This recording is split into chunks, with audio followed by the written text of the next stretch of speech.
Pemirsa, Satgas Operasi Damai Kartens menangkap anggota KKB yang diduga pelaku penembakan polisi di Papua Pegunungan.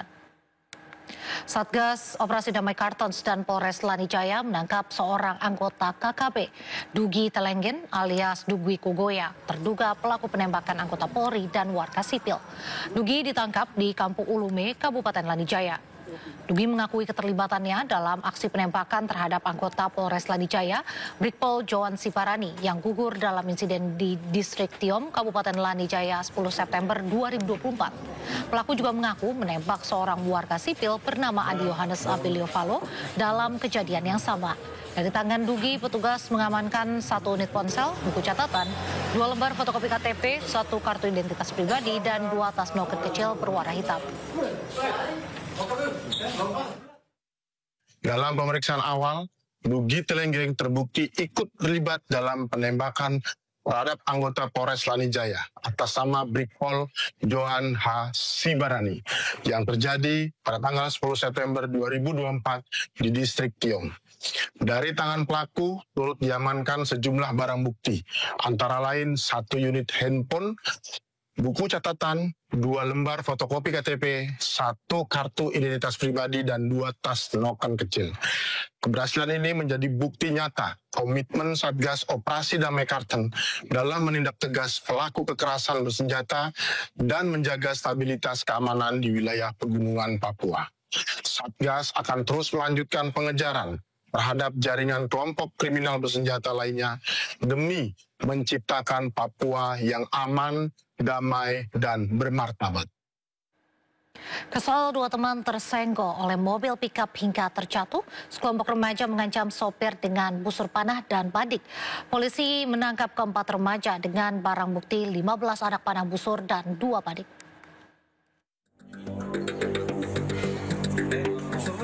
Petugas Polsek Lau bersama Satreskrim Polres Maros menangkap 4 remaja yang kedapatan membawa busur dan badik di Kecamatan Lau, Kabupaten Maros, Sulawesi Selatan. Mereka ditangkap setelah sempat terlibat keributan dengan menghadang dan mengancam seorang sopir mobil pickup dengan menggunakan busur dan badik. Sekelompok remaja ini sebelumnya terlibat keributan karena pada saat para remaja ini konvoi dengan sepeda motor, 2 rekannya terjatuh karena bersenggolan dengan mobil pickup yang sopirnya diancam dengan busur panah di Jalan Trans Sulawesi. Tentu saja aksi nekat ini mengundang perhatian warga, kemudian dilaporkan ke pihak kepolisian. Petugas polisi dari Polres Maros langsung datang ke lokasi kejadian dan menangkap 4 remaja yang saat itu berada di Puskesmas Lau untuk mengobati temannya yang jatuh dari motor. Selain menangkap pelaku, polisi juga menyita barang bukti berupa 15 anak panah busur, 2 ketapel, dan 2 bilah badik. Setelah mendapatkan perawatan medis, keempatnya dibawa ke Mapolres Maros guna menjalani pemeriksaan lebih lanjut. Mirisnya, dari 4 pelaku yang ditangkap, 2 diantaranya masih di bawah umur. Dari hasil pemeriksaan sementara, para remaja ini mengaku membawa senjata tajam hanya untuk jaga diri saat konvoi di jalan. Yang bersangkutan sementara melintas, setelah melintas ada ketersinggungan dengan pengendara lain. Akhirnya dia tidak terima, dia cegat ini pengendara yang menggunakan mobil pickup. Selanjutnya dia ancam akan dia busur. Sehingga adanya laporan informasi bahwa ada dugaan kejadian keributan, anggota dari Polsek Lau mendatangi dan bersama dengan Jatanras Polres Maros. Setelah diamankan ternyata pelaku menguasai berupa senjata tajam. Ada yang diamankan ada sekitar 4 orang, 2 orang dewasa, 2 anak di bawah.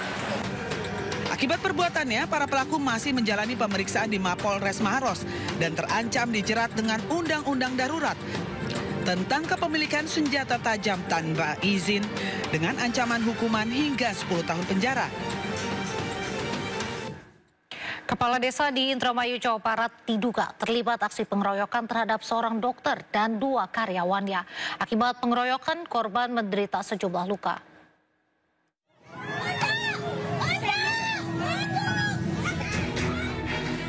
Video warga merekam sekelompok orang mendatangi rumah seorang dokter di Dusun Karangmalam, Kecamatan Anjatan, Kabupaten Indramayu. Bahkan seorang pria berkacamata hitam diduga kepala desa melempar botol air mineral ke arah rumah korban. Meski kepala desa telah meminta maaf, kasus pengeroyokan tetap diproses di Polres Indramayu. Penyerangan diduga dipicu ketegangan antara istri korban dengan kepala desa setempat. Akibatnya sang suami yang juga seorang dokter dan 2 karyawan terluka, bahkan mobil korban juga dirusak. Damai silakan, damai, tapi mungkin proses hukum masih kita lanjutkan, Pak. Jadi sejauh ini alhamdulillah mungkin pihak kepolisian juga pihak kepolisian itu mungkin sudah membuat kondisinya kondusif ya, Pak. Jadi tidak ada ancaman yang kami terima, tidak ada sejenis kayak gitu ya, Pak. Ancaman-ancaman itu tuh sampai detik ini sih kita nggak ada menerima, Pak. Alhamdulillah. Kita dapat keadilan yang seadil-adilnya, keadilan ditegakkan supaya nanti jadi pelajaran ke depan bahwa hal-hal seperti itu tidak dibenarkan, Pak, di negara kita ini, negara hukum ini, Pak. Gitu. Korban berharap kasus penganiayaan tetap diproses secara hukum. Sementara, kekerasan pengeroyokan terhadap dokter yang diduga oleh oknum kepala desa hingga saat ini sedang ditangani oleh pihak kepolisian Polres Indramayu.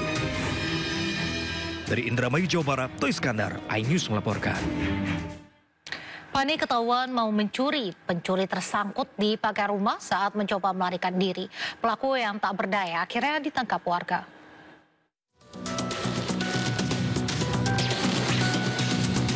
Viral di media sosial, seorang pencuri tergantung di pagar rumah warga di Kota Medan, Sumatera Utara. Pelaku terjebak karena celananya tersangkut di ujung besi pagar. Ia diduga panik setelah kepergok warga saat sedang beraksi. Setelah susah payah turun dari pagar, pelaku akhirnya ditangkap dan diinterogasi warga.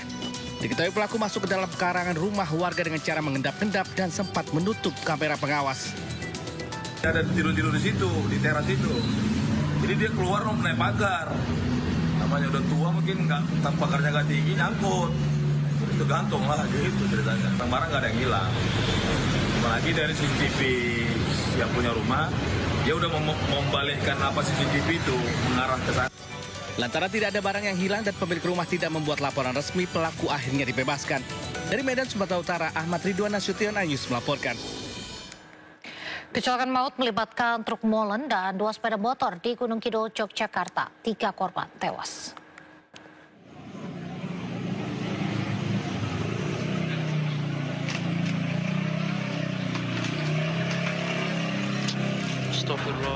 Inilah rekaman warga yang memperlihatkan kondisi 3 korban terjepit usai 2 sepeda motor ditabrak truk molen di Pedukuhan Kedon Miri, Kelurahan Karanghuni, Kapanewon Rongkop, Kabupaten Gunung Kidul.